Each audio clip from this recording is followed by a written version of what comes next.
Alright, let's go over, let's see, the skills a little bit. So, our Paladin, Fighter Priest, is a good one to go over it.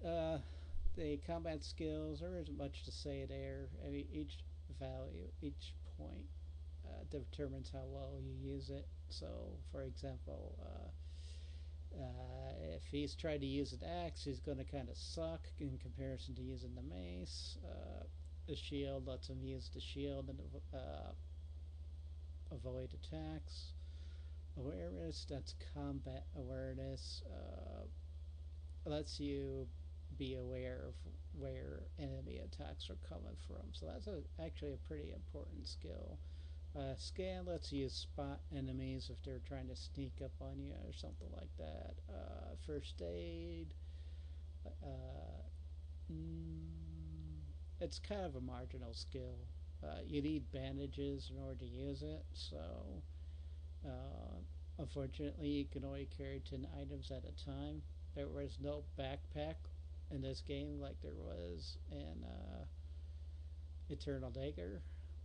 Treat poison, you definitely need that skill. Treat disease, it's not required in this game. You won't use it. Turn undead, it's useful, but not as useful as some other skills like luck, avoid physical attack. Oh, swimming. Hey, just like fantasy, we need the swimming skill. Um, really, you could just give swimming to, what is it, two characters. You'll be okay. Or is it even just one? One, but you probably should just develop it for everybody. Uh, it's cheap to develop anyway, so it's only like 3 experience points to put some experience into swimming. So, all right, let's see. Karma, that determines like what kind of prayer he can use. So each prayer costs a certain amount of karma. So as you use up karma, uh, you won't be able to pray as much, and you can restore karma at a temple. So there are temples in the ruined city and in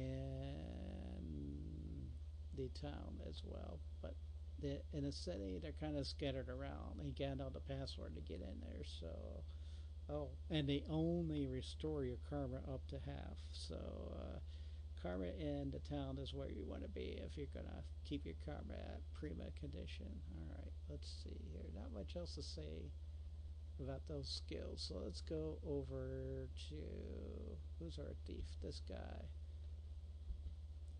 Okay, so haggle, that means that you're gonna get money for items. The better you are at haggling, the better you are at getting good money for items that you find. Why is this guy given disarm trap? It's beyond me. You don't need that skill early. That's kind of a bad choice. Should have given it to Hagel for a pre-developed character, but hey, they want you to try and play the game right away. Search, it lets you find magical items. Pick lock, open up doors in dungeons. You don't need that very much. You could actually get by without putting anyone on picklock. You could let your sorcerer open up locks with his unlock cast ability. So that skill is kind of we'll develop if I think we need it, because he can also use crowbars on locks too. So picklock is kind of not really necessary. So oh yeah, stealth lets you sneak, but then the enemy can try and spot you. So it depends on. You can't tell if you successfully entered stealth mode or not. There's no way to tell unless a enemy tries to scan, and then you notice that they spot you. Then you know that you were in successful stealth mode. So it's kind of a gamble. You can try it, but there's no way of telling whether or not it works. Obviously, the higher it is, the better chance it has of working. So, all right, our sorcerer. Okay, so his skills aren't that hot. Alchemy, It's marginal at best. It lets you create potions, and that's pretty much it. Read ancient. There's some ancient writing in the game.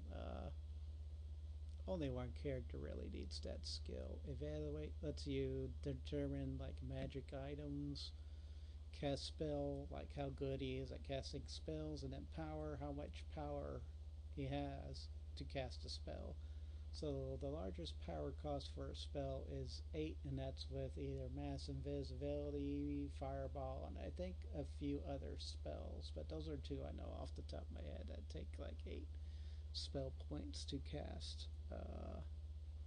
There might be a few others, but those are the two that come to my mind. So I think that's pretty much it. Let's just check everyone else out and make sure. I'll let you look over the stats a little bit. Yeah, he's pretty good at sword and combat awareness. Okay, it's not bad, but pure fighters, pure sorcerers, it's not a good idea to take them into Eternal Dagger with this party at all. So we're gonna have to create our own party. That's no big deal. I know this game pretty well, so I forgot the whole part about only Brigantine. So wow, uh, yeah, not much of an advantage to develop very strong characters, obviously. Dexterity is the key. Dexterity in life, not strength. Dexterity determines how often you take an action.